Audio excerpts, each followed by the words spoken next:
Rome, a summer night, in the late Motngin Chin Chum Sao Muis.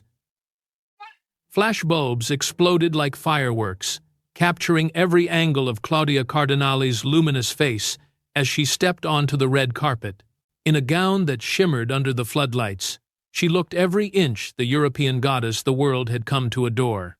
Photographers shouted her name, their voices colliding into a single roar, while fans pressed against barricades, desperate for a glimpse, a wave, a smile, and she gave it to them, that smile. Radiant yet measured. The smile that had graced posters across continents. A smile that sold dreams, but beneath that flawless curve of lips lay a story that almost no one knew. For audiences, Cardinale was the embodiment of cinematic magic. She was the Italian muse who could glide effortlessly between Fellini's surreal world in Tam, Visconti's grandiose The Leopard, and Sergio Leone's operatic western Once Upon a Time in the West. She was the woman who seemed untouchable, sculpted by the gods, adored by millions, immortalized in celluloid. Yet, the very perfection of that image was its own prison. Behind it, Claudia carried scars that did not fade under makeup, traumas that were locked away in silence, and a secret that had once threatened to end her career before it even began. In the glittering chaos of that premiere night, few could have imagined that this celebrated actress, hailed as one of the most beautiful women alive, had lived through a violation so brutal it would alter her life forever. As a teenager in Tunisia, Claudia was assaulted. The attack left her pregnant at 17. It was not a tale the studios wanted told, not a detail that could fit into the myth of a rising star, so it was buried. Hidden. She was whisked away, her pregnancy concealed from the world, her silence enforced not only by shame, but by the iron fist of an industry that demanded purity, perfection, and obedience from its women. And so, Claudia Cardinale became two women at once. The public figure dazzling, magnetic, destined for the pantheon of European cinema, and the private survivor carrying the weight of a secret child, the memory of violence, and the loneliness that fame only magnified. Every smile, every photo, every standing ovation existed in that tension. The surface brilliance, the hidden sorrow. But in that concealment also lay her defiance. Unlike many others, Claudia refused to let her life be destroyed by scandal or silence. She worked tirelessly, turning her pain into a driving force. She would later acknowledge that her son, whom she raised while the world remained largely unaware, was the most important part of her life. Yet, for decades, she endured in a state of dual existence, actress and mother, icon and survivor, myth and truth. The press at the time never knew the full story. They were busy praising her beauty, comparing her to Sophia Loren, Brigitte Bardot, Monica Vitti, but unlike them, Claudia rarely embraced the sexualized caricatures that directors or producers pushed onto women. Her screen presence was different, mysterious, inward, with eyes that seemed to hold a well of untold stories. That was not an accident. It was the lived truth bleeding into the performance. When she played women marked by resilience, by silence, by a kind of tragic dignity, she was not just acting, she was remembering. That smile on the red carpet, it was both armor and art. Behind it, Claudia's life was a battle between the light of stardom and the shadows of her past. And as history would reveal, the real story of Claudia Cardinale was not only about cinematic triumph, but about the price women pay when beauty becomes currency, when silence becomes survival, and when trauma is woven into the very fabric of a legend. The world thought it knew Claudia Cardinale. But the truth was far more haunting, far more human. And so our story begins not with the star on the screen, but with the young girl whose voice was nearly erased before it could be heard.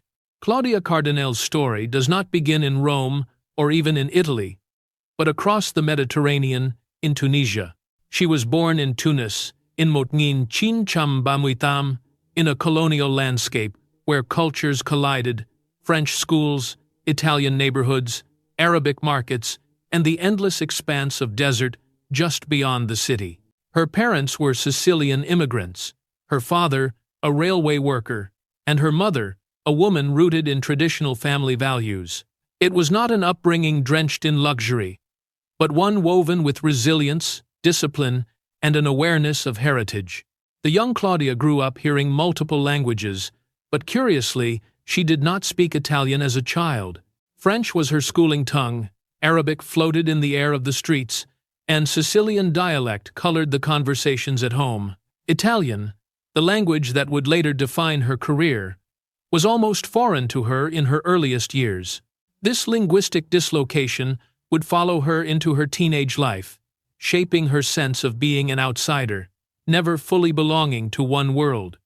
Those who knew her as a child remembered her as shy, almost withdrawn. Unlike the flamboyant girls of the neighborhood, Claudia carried a quiet intensity. She did not dream of cinema. Instead, she wanted to become a teacher. She felt safer in books than in attention. Her beauty, though striking even in childhood, embarrassed her. She avoided mirrors, avoided the stares of boys, and sought to hide in plain clothes rather than shine. But beauty has a way of refusing to stay hidden. At 17, Claudia entered a local competition in Tunis, not because she sought fame, but because her school encouraged her. It was a contest to find the most beautiful Italian girl in Tunisia. Claudia resisted. She did not want the crown. She did not want the stage. Yet she was pushed into it, reluctantly stepping into the spotlight. She won, and that one victory changed the trajectory of her life forever. The prize was a trip to the Venice Film Festival. For a girl who had never dreamed of cinema, it was like being thrust into another universe.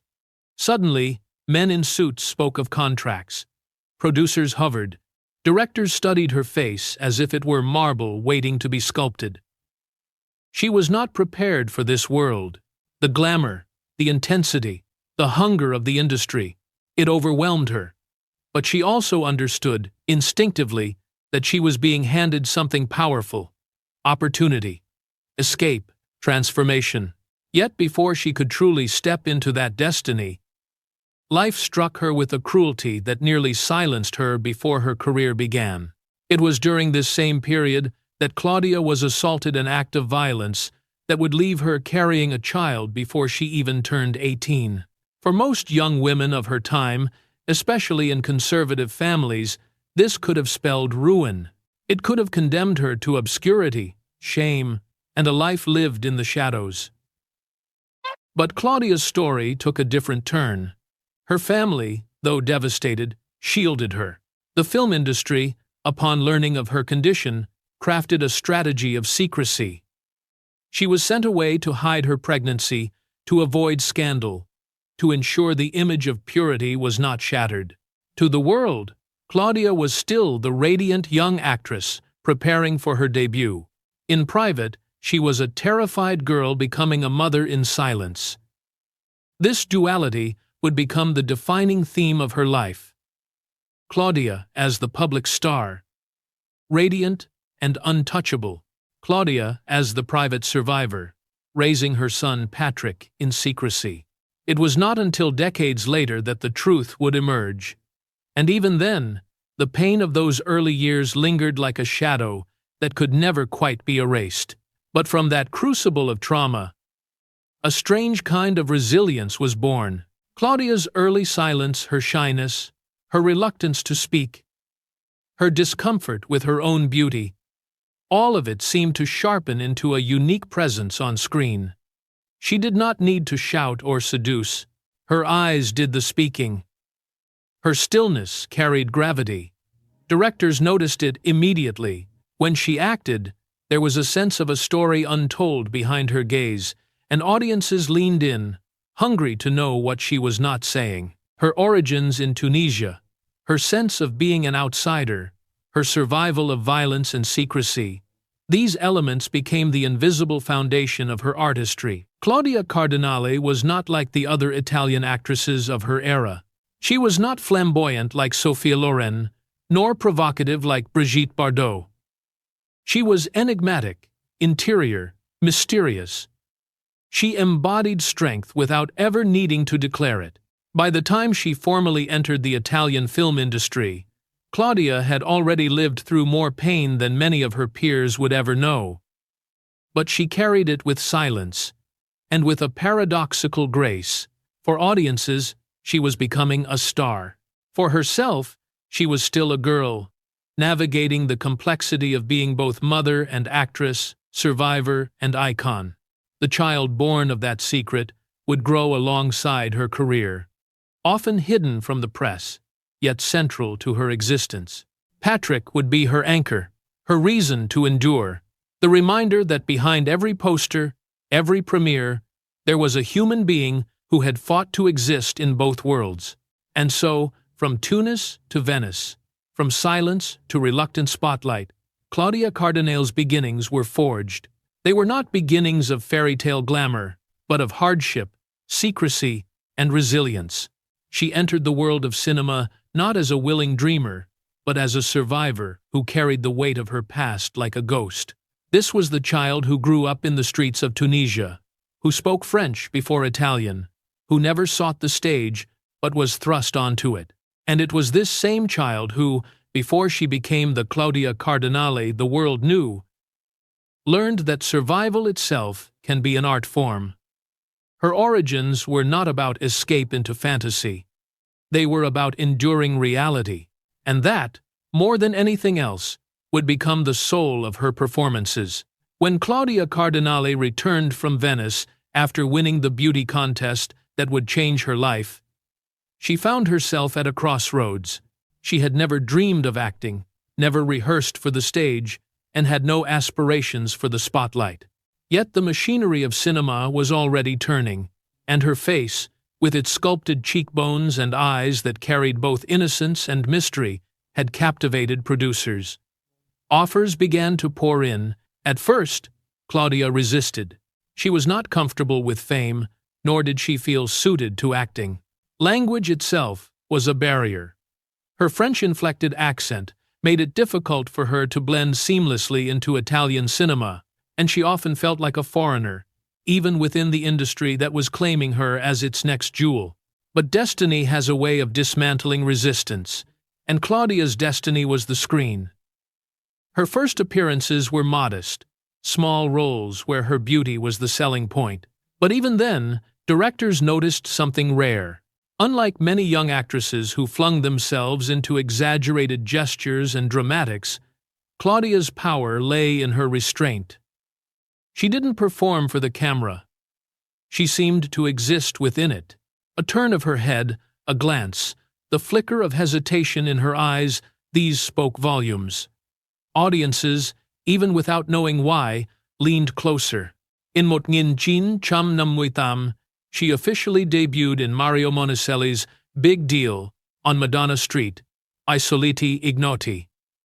It was a heist comedy, a film that would become a classic of Italian cinema. Claudia's role was small but magnetic, and it placed her in the orbit of Italy's finest filmmakers. The industry took note. A new star was being born, though she herself still doubted whether she belonged. The following years became a whirlwind. Claudia was thrust into the golden age of Italian cinema, a period when Rome's Cinecittà studios rivaled Hollywood. She worked alongside titans Vittorio De Sica, Luchino Visconti, and, most fatefully, Federico Fellini. Each film became a stepping stone, each role another mask she would wear while carrying her secret life as a mother. Her collaboration with Luchino Visconti would prove transformative. In Rocco and His Brothers, Mot Ngin Chin Cham Sao Mui, she played a tragic young woman caught in the turbulence of a poor southern Italian family. The film was raw, visceral, and steeped in the neo-realist tradition. Claudia's performance struck audiences like a quiet storm, powerful not because of grand monologues, but because of the stillness she inhabited. the sadness that seemed to radiate from within. Visconti had found in her what he described as the silence of truth. The same year, she worked with Fellini on Unmasked, one of cinema's greatest masterpieces. Fellini, a director known for drawing out the subconscious of his actors, found in Claudia a muse unlike any other. On screen, she was not merely a character, but an embodiment of dream and reality colliding. Her presence in Tamhar was haunting, at once ethereal and grounded, sensual and unreachable. Critics marveled at her ability to suggest depths without revealing them. Claudia had become an enigma, and in cinema, enigmas are immortal. Yet her rise was not without struggle. For every role that showcased her artistry, there were producers who sought to reduce her to just another beauty to be paraded, another body to be commodified. Claudia fought fiercely against this. Unlike many contemporaries who allowed themselves to be marketed as sex symbols, she resisted the label. She insisted on dignity, on roles that allowed complexity. Her defiance made her difficult in the eyes of some, but it preserved the integrity of her career. This insistence on self-respect was not merely artistic, it was personal. Claudia knew too well what it meant to have her body taken without consent, her voice silenced by others' expectations. She would not allow the industry to repeat that violation. "I was never a sex symbol," she would later declare. "I never sold my soul to that." And indeed, her career choices reflected it. By the mid-1990s, Claudia Cardinale had become more than just a rising star. She was international. Hollywood came calling, and she answered. In The Pink Panther, 1993, opposite David Niven and Peter Sellers, she introduced herself to global audiences with charm and poise. American studios wanted her. But unlike other European actresses who relocated permanently, Claudia refused to abandon Italy. Rome remained her anchor, her home, the soil from which her art drew nourishment. Then came Sergio Leone's Once Upon a Time in the West, 1993, a film that would cement her place in cinematic history.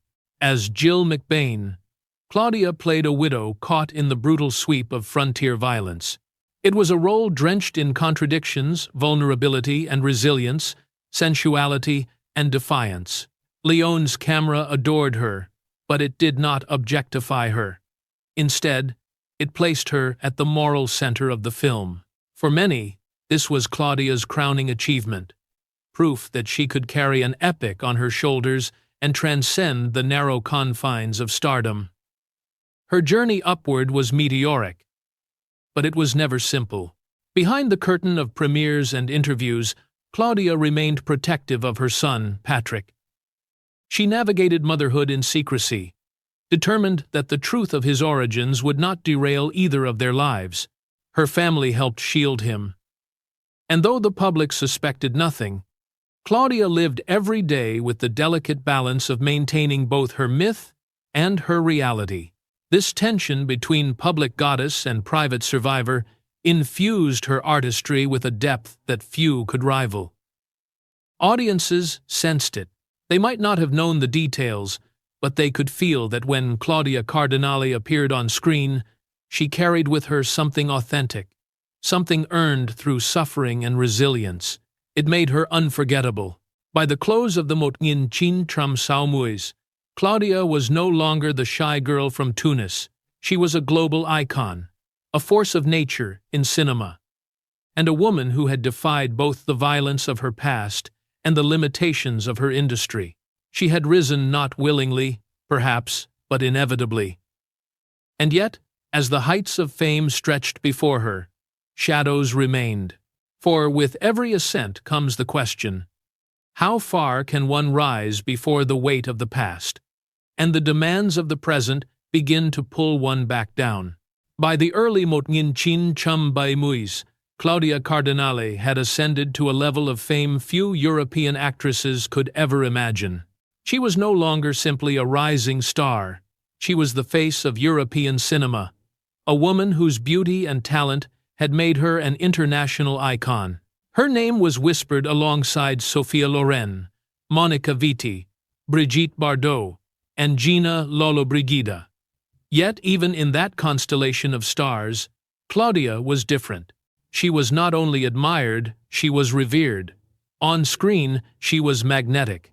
Her performance in Sergio Leone's Once Upon a Time in the West had redefined what a leading woman could be in a Western. Unlike the damsels of Hollywood tradition, Claudia's Jill McBain was the axis around which the entire story turned, vulnerable yet indomitable, sensual yet commanding, tragic yet hopeful. Critics hailed her as a revelation. To many, she was not simply part of the film, she was the film. Leone himself admitted that without her, the emotional weight of his masterpiece would have collapsed. This was Claudia's zenith, a period when her schedule was packed with international productions, each vying to showcase her allure. She moved seamlessly between genres, the sprawling epics of Visconti, the surreal visions of Fellini, the comedic charm of Blake Edwards in Hollywood. She was everywhere, and audiences could not get enough. Posters bearing her image adorned cinemas from Paris to New York to Tokyo. The global press anointed her the most beautiful woman in Europe. But beauty was only part of the story. What set Claudia apart was the aura of mystery she cultivated. She was not a woman who courted scandal or publicity stunts. She rarely indulged in the confessional interviews that other stars used to manipulate their image. Instead, she allowed silence to do the work. This reserve, far from making her distant, made her irresistible. People projected their fantasies onto her because she never revealed enough to destroy the illusion. Yet in her private life, Claudia remained the mother who had fought to protect her son. Patrick grew up shielded from the circus of fame, his existence carefully kept away from the voracious appetites of gossip magazines. For Claudia, the greatest triumph was not the applause of audiences, but the knowledge that she had succeeded in raising him despite the secrecy of his beginnings. Fame might have defined her image, but motherhood defined her soul. Her peak was also marked by an extraordinary independence. Unlike many actresses who signed binding contracts with studios, Claudia refused to be tied down. She wanted freedom to choose her roles, to move between Europe and America, to work only when the project demanded her passion. This freedom was radical in an era when actresses were often treated as commodities. Claudia's insistence on control over her career allowed her to avoid the traps that ensnared so many of her contemporaries. Still, there was a price to this autonomy. While Hollywood adored her, Claudia never fully surrendered to its system. She remained Italian at heart, rooted in European cinema. As a result, she never achieved quite the same saturation in America as Sophia Loren or Brigitte Bardot. To American audiences, she was an exotic star, radiant and talented, but never fully theirs. To Europeans, however, she was a goddess who belonged to them alone. Behind the lights and the accolades, Claudia carried the contradictions of her life into her fame. She was celebrated for her beauty, yet she distrusted it. She was adored by millions, yet she felt isolated. She was independent, yet bound by the unspoken past she had endured. These contradictions gave her a weight, a complexity, that made her unlike any other actress of her generation. And the films kept coming. The Leopard remained one of her crowning achievements, a sweeping portrait of a decaying aristocracy where Claudia's Angelica danced with both ferocity and grace. In Fitzcarraldo, Motnginchin Chamtamwihai. Decades after her supposed peak, she reminded the world of her ability to reinvent herself. Time and again, she refused to fade, refused to become a relic. She was not only a star, she was a survivor, carrying her legend into new eras. At her peak, Claudia Cardinale seemed to embody the very spirit of European cinema. Sophisticated, mysterious, sensual, intellectual, wounded, and triumphant. She was the dream that crossed borders, the face that defined a generation of filmgoers, the icon who made silence into an art form. But peaks are deceptive.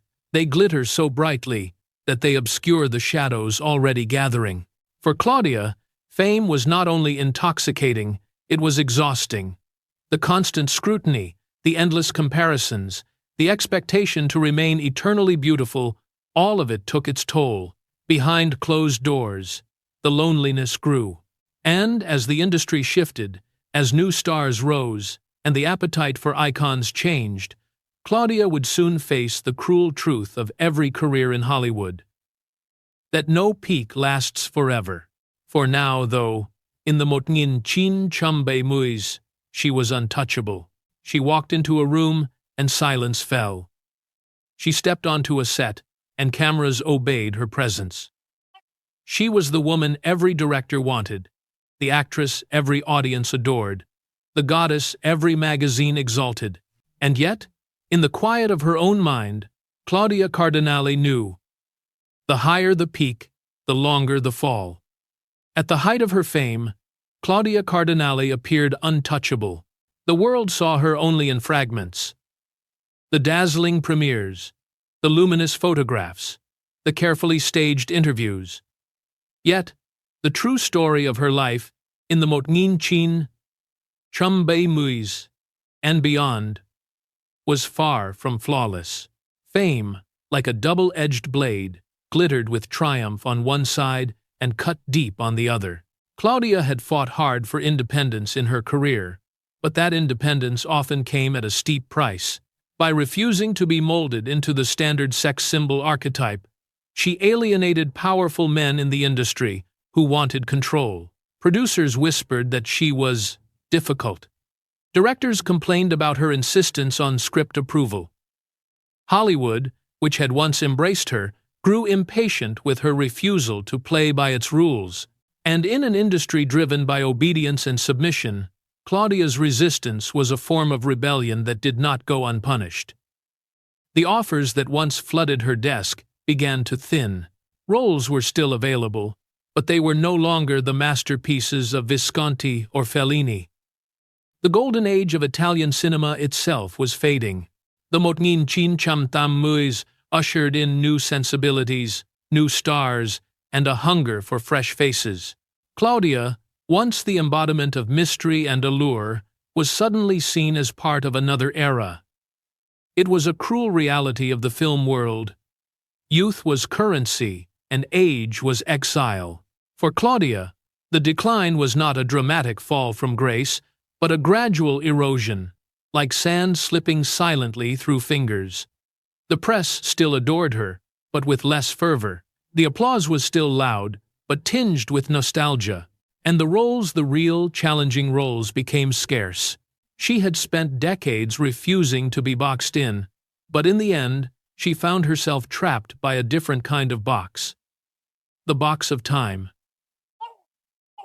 Privately, Claudia struggled with loneliness.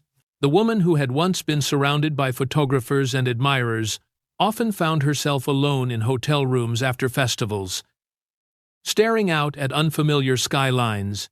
Patrick, her son, had grown up, and though he remained close to her, the secrecy that had once bound them now created distance. He was no longer the child she could protect. He was a man with his own life, and with it came his own questions. The silence that had shielded him for so long became a burden neither of them could fully escape. Her relationships, too, bore the marks of her complicated past. Claudia had been linked to men of power and influence, but love was never simple for her. Trust did not come easily to someone who had been violated so young. Affection always existed alongside fear, intimacy alongside hesitation. The result was a pattern of romances that burned brightly, but often ended in ashes. To the tabloids, it was fodder. To Claudia, it was the quiet ache of a woman who had lived too long behind armor. As she aged, Claudia also faced the cruel gaze of an industry obsessed with eternal youth. Photographers who had once praised her every angle began to highlight wrinkles, Journalists asked about beauty secrets instead of her artistry. Producers suggested cosmetic alterations, as if her value depended on maintaining the illusion of the girl she once was. Claudia resisted. She had always been defiant, and this was no different. But the resistance left scars. For a woman who had built a career on being mysterious and untouchable, aging meant being forced to confront vulnerability in a way the screen had never demanded. Scandal, too, lurked at the edges of her life. While Claudia herself avoided the explosive controversies that destroyed others, whispers circulated about the hidden story of her early pregnancy. When fragments of the truth began to emerge, the press pounced. Questions about her son's father resurfaced. Speculation turned into rumor into sensational headlines. Claudia, who had spent decades shielding Patrick, was forced once again into silence, refusing to feed the fire. The public never got its definitive story, but the damage was done. The myth of perfection cracked, revealing a more complicated reality. In the Motngin Jin Cham Tam Muis and Motngin Jin Cham Jin Muis, Claudia continued to work, but the roles no longer carried the same weight. She became, in the eyes of many, a symbol of a bygone era. Festivals honored her, retrospectives celebrated her, but the vibrant center stage was now occupied by others. For Claudia, who had once ruled Europe's cinema, it was a painful reminder that even legends are eventually relegated to memory. Yet perhaps the deepest wound of all was the internal one, the unresolved trauma of her youth. Decades had passed since the assault that altered her life, yet the scars had never faded. In interviews, she spoke cautiously about resilience, about motherhood, about dignity, but she rarely spoke about that night in Tunisia. The silence was deafening. It was a silence born not of healing, but of survival.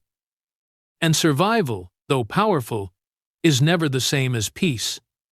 Still, Claudia endured, even as roles diminished, even as the spotlight shifted. She carried herself with the same dignity that had defined her at her peak. But behind the grace, behind the poise, there remained the shadows, the loneliness of hotel rooms, the ache of fading relevance, the burden of secrets carried too long.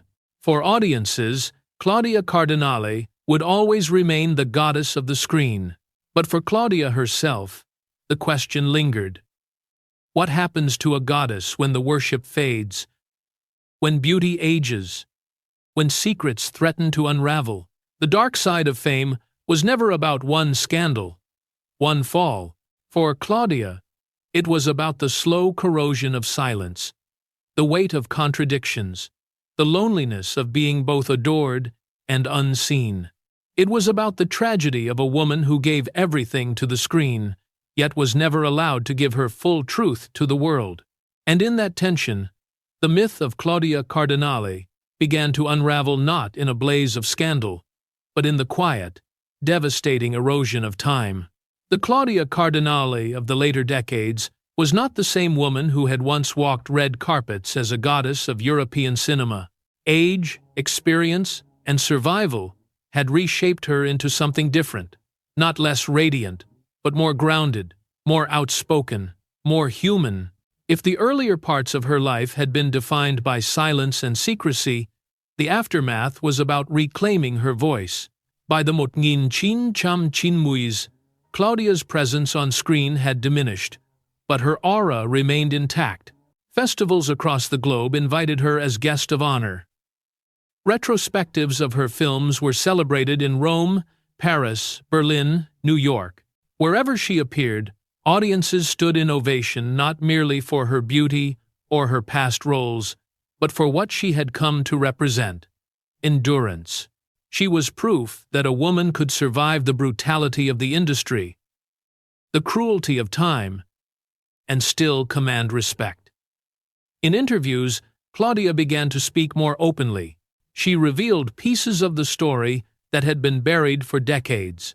The world finally learned about her early assault, about the pregnancy she had been forced to hide, about her son Patrick no longer a secret, but a man standing proudly by her side. Her revelation shocked many, not because it diminished her legend, but because it deepened it. Suddenly, the enigmatic actress was not just a mystery on screen, but a survivor in reality. Her silence had protected her once, but her voice now inspired others. Claudia used her platform to advocate for women's rights, long before such advocacy became fashionable in the film world. She spoke about the importance of dignity, about refusing to be commodified, about resisting the suffocating stereotypes that had defined so many actresses of her generation. "I was never a sex symbol," she declared with pride. "I never sold my body. I sold my talent." That statement became her testament, a refusal to let her identity be reduced to surface. Beyond activism, Claudia's later years were also marked by personal reconnection. The once hidden bond with her son flourished in public, and Patrick often accompanied her to events. He was no longer the child shielded by secrecy, but the living proof of her resilience. For Claudia, motherhood had always been her truest role, and now the world could finally see it. She also began to embrace her past with more honesty. The trauma never disappeared, but she refused to let it define her solely as a victim. Instead, she framed it as a battle she had survived, and one that had given her the strength to navigate the ruthless world of cinema. In her eyes, the assault had robbed her of innocence, but it had also forged the resilience that made her Claudia Cardinale. Her career in later decades shifted toward selective projects. She appeared in films less frequently, but when she did, her presence carried the weight of legend. Directors no longer cast her as the ingenue. They cast her as matriarchs, women of gravitas, figures who carried history in their eyes. Claudia embraced this evolution. She no longer needed to prove her beauty. Her power came from the very wrinkles the industry once feared. Off-screen, she devoted herself to humanitarian causes, particularly those supporting women and children. Her work with UNESCO and other organizations highlighted another dimension of her legacy. She was not only an actress, but an advocate. The woman who had once been forced into silence now lent her voice to those who had none. But the aftermath was not without struggle. The loneliness that had haunted her in earlier years did not vanish completely. Fame faded, friends passed away. The industry moved on. Claudia was left to grapple with the same questions that face all icons. What remains when the spotlight dims? Her answer was simple, yet profound. What remains is dignity. She continued to live in Rome, the city that had become her anchor. Away from the frenzy of Hollywood, she found peace in the rhythms of daily life, long walks, quiet evenings, the company of family. Though she had once been the most photographed woman in Europe, she came to cherish anonymity. She no longer needed the world's gaze to validate her existence. And yet, when she did appear, whether at Cannes, Venice, or Berlin, the world remembered. The ovations proved that her legend had not faded. Audiences young and old discovered her films anew, streaming platforms introducing her to generations who had never known the golden age of Italian cinema. Claudia Cardinale's name endured, not as nostalgia, but as timeless artistry. Her testament, in the end, was not only her body of work, though it remains extraordinary. It was the example she set. That a woman could survive violation, secrecy, exploitation, and still rise to command her own narrative. That beauty, no matter how celebrated, is not destiny. That silence, though once imposed, can be transformed into a voice strong enough to inspire. When asked in later years what she wished her legacy to be, Claudia answered, not with reference to her films, but to her son. "Patrick is my greatest achievement," she said. "For all the glamour, all the applause, it was motherhood hidden, fought for, endured, that defined her truest role." The aftermath of Claudia Cardinale's career was not the tragic decline that so often haunts Hollywood legends. It was quieter, more complex. A slow retreat from the screen, a louder presence in activism, a reclamation of her past, she did not fade into scandal or obscurity. She transformed into something rarer, a woman who had lived through the brutality of fame and emerged with her dignity intact. Her life became her final film, written not in scripts, but in resilience. And the testament she leaves is not only to cinema, but to survival itself. Claudia Cardinale's legacy cannot be captured by a single film, a single role, or even a single era. It is scattered across decades of cinema, woven through stories that span from the deserts of Leone's westerns to the dreamscapes of Fellini. From the ballrooms of Visconti's epics to the comedy of Blake Edwards, she was not just a face of Italian cinema. She was its soul, its paradox, its silent flame. Her artistry lay not in theatrical excess, but in restraint. When other actresses filled the screen with gestures and declarations, Claudia commanded it with stillness. Her eyes carried the weight of 1,000 untold stories. Her pauses spoke louder than words. This enigmatic quality ensured that her performances never aged. Watch Tam Hammond today, and she remains timeless, suspended in that realm between dream and reality. Watch Once Upon a Time in the West, and her Jill McBain still radiates both fragility and ferocity, as if she were carved out of myth. But Claudia's legacy extends far beyond her films. She became a symbol of survival in an industry that often devours its icons. Unlike many contemporaries who crumbled under the pressure of fame, Claudia endured. She endured violence, secrecy, the suffocating weight of being commodified, and the slow erosion of time, yet she never surrendered her dignity.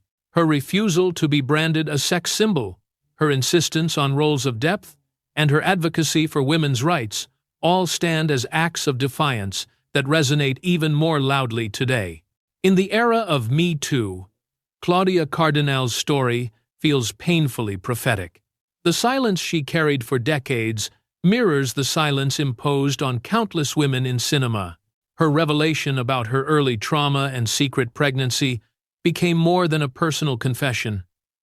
It was a reminder of the systemic exploitation that has long haunted the industry. By finally speaking, Claudia turned her survival into testimony. Her voice became part of a larger chorus, demanding that the darkness behind the glamour be exposed. Yet, for all the clarity her later candor provided, Claudia remains a mystery. That mystery is part of her enduring allure. Audiences wonder how much of her silence was choice and how much was forced. How many roles did she decline to preserve her dignity, and how many dreams were lost in that refusal? Was she truly content with her independence, or was it a shield against deeper wounds? These questions linger, unanswered. Like the enigmatic look she often gave the camera, inviting interpretation, but never surrendering certainty. Her legacy also lies in the generations she inspired.